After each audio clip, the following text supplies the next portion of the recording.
Bonjour, dans cette vidéo, nous allons premièrement faire un petit retour sur les diagrammes de Lewis, un concept qu'on a exploré en 11e année, et nous allons pousser notre compréhension des diagrammes de Lewis un peu plus loin en explorant des molécules qui brisent les règles de l'octet et qui ont des diagrammes de Lewis un peu étranges, selon ce qu'on avait vu en 11e année. Donc, premièrement, un diagramme Lewis, c'est un diagramme qui démontre seulement les électrons de valence et qui montre le transfert ou partage d'électrons entre différents atomes pour former un composé. Donc, par exemple, si on prend l'eau, on ferait notre diagramme Lewis de chaque atome. Donc, l'oxygène, par exemple, qui a 6 électrons de valence. Et nous avons l'hydrogène qui a un électron de valence chacun. Et là, nous pouvons faire nos partages. Donc, c'est un diagramme Lewis qui montre tous les électrons et les partages. On peut également faire des diagrammes Lewis qui montrent tout simplement les liaisons, qui seraient comme ça. Mais l'important dans un diagramme Lewis, c'est de montrer les doublets libres également et de ne pas les oublier. Donc, on a soit les diagrammes Lewis qui montrent les liaisons avec les électrons à l'intérieur, ou on a des diagrammes qui montrent tout simplement des tirets, des lignes pour représenter un partage de deux électrons. Donc, explorons certaines règles et je vous suggère, si vous avez oublié les concepts de comment faire les diagrammes Lewis, de retourner un peu voir ce qu'on a fait en 11e, de pratiquer les exercices qui sont dans le manuel de 12e. Mais je prends pour acquis que vous avez compris comment faire les diagrammes Lewis et on saute directement à voir certaines exceptions. Donc, regardons à une molécule, en fait un ion polyatomique de NH4. Disons que je voulais dessiner le diagramme Lewis de ce composé. Donc, j'ai mon N qui possède 5 électrons de valence. J'ai 4 H que je vais placer autour. On va utiliser une différente couleur. Là, les premiers 3 H sont assez simples et je peux voir qu'il y a des partages qui vont se faire ici. Là, la difficulté, c'est que j'ai un autre H à ajouter, mais l'azote est content, il a un octet rempli. Je dois considérer le fait que mon NH4 est un cation, une charge positive. Donc, en fait, ce que je vais faire, c'est que je vais enlever un des électrons de l'azote. Et c'est là où mon quatrième hydrogène va faire un partage avec l'azote. Donc ça, c'est mon diagramme Lewis de NH4, comme on l'aurait fait en 11e année. Mais est-ce réellement le cas? L'ammonium est généralement fabriqué en réagissant l'ammoniac avec l'acide chlorhydrique.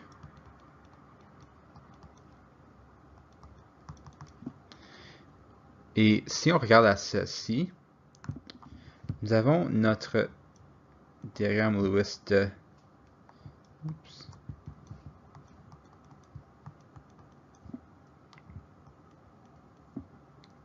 Et là, ce qu'on fait, c'est qu'on ajoute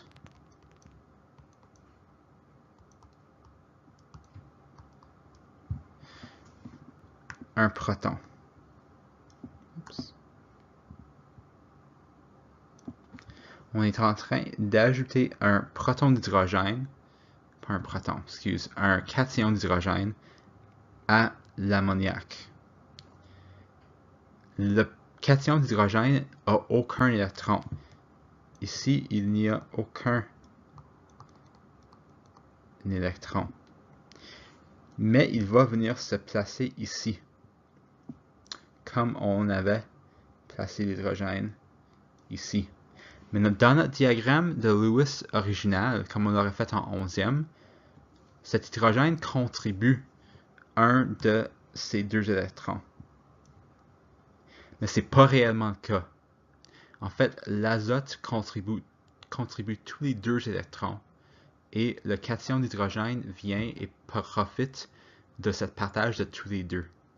Et on appelle ce genre de liaison une liaison covalente de coordination.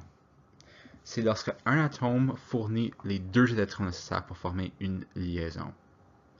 Et quand on regarde une structure Lewis, généralement, on n'est pas capable de voir, juste en regardant une structure de Lewis comme celle-ci, lequel est une liaison covalente de coordination. On ne sait pas si c'est celui-là, celui-là, celui-là ou celui-là. Ça pourrait être un des quatre. On ne sait pas c'est lequel. Mais sachant comment, par exemple, l'ammonium est fabriqué, on sait que un des quatre liaisons est une liaison covalente de coordination. OK. La règle de l'octet nous dit que chaque atome cherche à remplir un octet de 8 électrons, sauf l'hydrogène et l'hélium qui cherchent 2. La réalité, c'est que ce n'est pas tous les composés qui vont respecter cette règle d'octet. Il y a des molécules qui peuvent avoir un octet étendu, qui peuvent utiliser leur orbital D pour se mettre en hypervalence, dans un état de valence qui contient plus que 8 électrons. Et un exemple, c'est le hexafluorure de soufre. On peut voir ici que le soufre a accès à 12 électrons et non 8. Et c'est capable de faire ça parce que le soufre peut aller chercher de la place dans son orbital 3D. Donc ici, nous avons le diagramme d'orbital du soufre. Le soufre, par défaut, pour commencer, commence avec 6 électrons de valence, 2 dans le 3s et 4 dans le 3p. Et là, il peut ajouter un autre 6. On peut mettre un autre là, un autre là, et là, on peut commencer à remplir le 3D pour pouvoir donner au soufre la possibilité d'ajouter d'avoir plus que 8 électrons de valence. Avant de vous donner d'autres exemples d'exception aux règles de l'octet, j'aimerais introduire un concept qui s'appelle la charge formelle. La charge formelle, c'est la différence entre le nombre d'électrons de valence sur un atome libre et le nombre assigné à un atome dans une molécule. Donc, prenons premièrement un exemple simple, l'eau. H2O. On peut calculer la charge formelle de chaque atome individuel. Donc, par exemple, pour notre H ici, la charge formelle, c'est la différence entre le nombre d'électrons de valence sur un atome libre.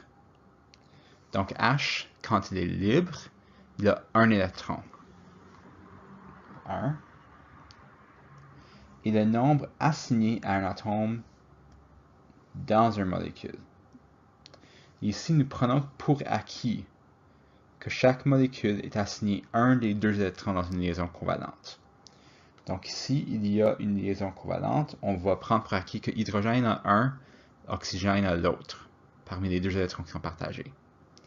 Donc, hydrogène, dans son molécule, a un atome assigné à un électron assigné à lui. Donc, sa charge formelle, dans ce cas-ci, est 0. L'autre hydrogène va être la même chose. Et si on fait l'oxygène, Oxygène, normalement, quand il n'est pas dans une molécule, a 6 électrons de valence. Ici, il ne faut pas oublier que l'oxygène a 2 doublets libres. C'est pour ça qu'il est très important que vous mettez les doublets libres dans les structures Lewis, parce que sinon, vous n'allez pas être capable de calculer la charge formelle. Donc ici, nous avons 4 électrons dans les doublets libres, plus 2 électrons qui sont impliqués dans les liaisons covalentes, pour un total de 6 électrons qui sont assignés à l'atome dans la molécule, qui lui donne une charge formelle de 0. Donc, tous les atomes individuels dans une molécule d'eau ont une charge formelle de 0. La charge formelle du molécule, on veut autant que possible. En fait, tous les atomes vont essayer de chercher une charge formelle de 0. Ça, c'est l'idéal. Une molécule d'eau est très stable parce que chacun des atomes dans la molécule a une charge formelle de 0. Et la somme de toutes les charges formelles doit être égale à la charge d'une molécule. Une molécule d'eau n'a pas de charge, et 0 plus 0 plus 0, c'est 0. Donc, cette règle-là est respectée. Essayons un autre exemple.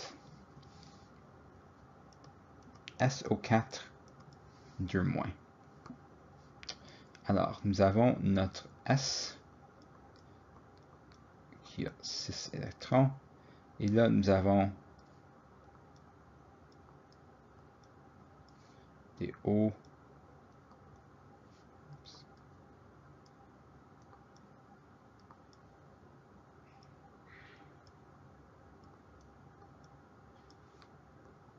qui vont l'entourer.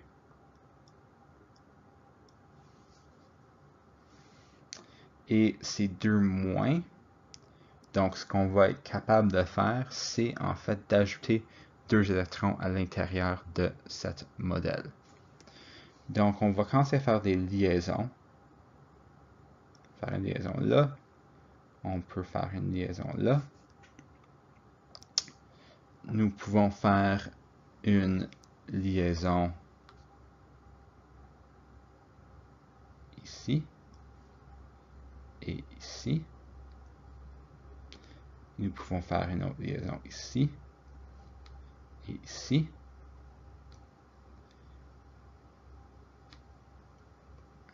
Et là, nous pouvons ajouter 2 électrons additionnels à notre modèle. Donc, ça, c'est un exemple d'une molécule qui a un octet étendu. Le soufre étant capable de mettre des électrons supplémentaires dans son orbital D. Et là, on va calculer la charge formelle sur chaque atome. Alors, on va faire ça en bleu. Commençons avec le soufre.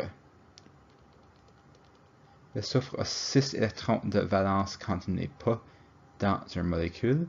Et ici, le soufre a 1, 2, 3, 4, 5, 6 atomes à l'intérieur de la liaison.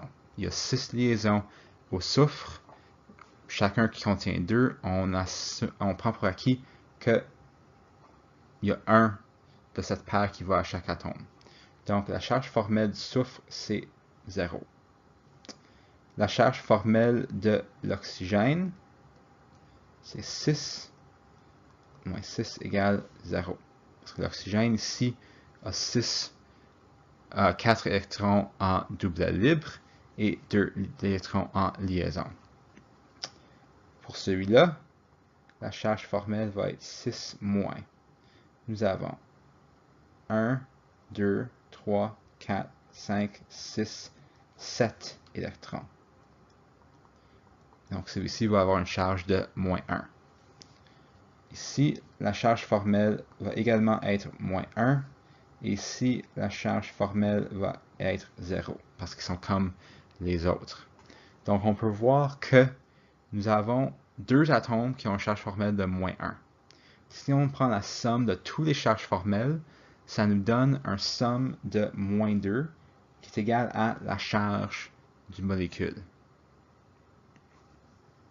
Donc la charge formelle, c'est une façon de vérifier si notre structure Lewis est optimale en essayant de réduire au maximum les charges formelles dans le molécule. Donc là, on peut faire d'autres exceptions aux règles connues. On peut avoir un octet incomplet. Et le bar, c'est un atome qui fait souvent des composés avec un atome incomplet. Et si on fait une analyse des charges formelles, on va voir que les charges formelles vont être assez bien satisfaites. Pour chacun des fluors, notre charge formelle sera 7 moins 7 égale 0. Et pour notre bar, notre charge formelle sera 3 moins 3 égale 0. 3 parce que le bar a 3 électrons de valence quand il est tout seul, moins 3 parce que le bar est lié à 3 atomes. Donc, la charge formelle du molécule est 0, de chaque atome est 0, le molécule est content et le bar n'a pas besoin de 8 électrons pour satisfaire ses besoins.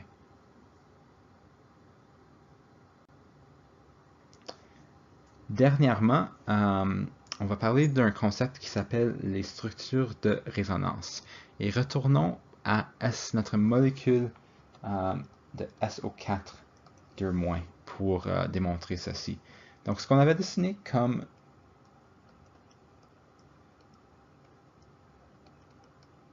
diagramme Lewis, c'est quelque chose qui a l'air comme ça. Mais la question, c'est comment est-ce qu'on sait où mettre les liaisons doubles? Est-ce qu'on les met en haut ou en bas? Est-ce qu'on met un en haut et un du côté? Est-ce qu'on met un en haut et un de l'autre côté? Il y a de nombreuses différentes façons d'organiser les liaisons doubles dans cette molécule. Et les structures de résonance, en fait, chacun des structures de Lewis que je viens de dessiner est une structure de résonance. Et c'est des structures qui peuvent tous représenter la structure du molécule. Donc, on peut avoir celle-ci, comme on peut avoir celle-là, comme on peut avoir une autre structure que je pourrais dessiner. Et la réalité, c'est que la structure d'un molécule, c'est généralement une moyenne entre toutes les différentes structures de résonance qui existent.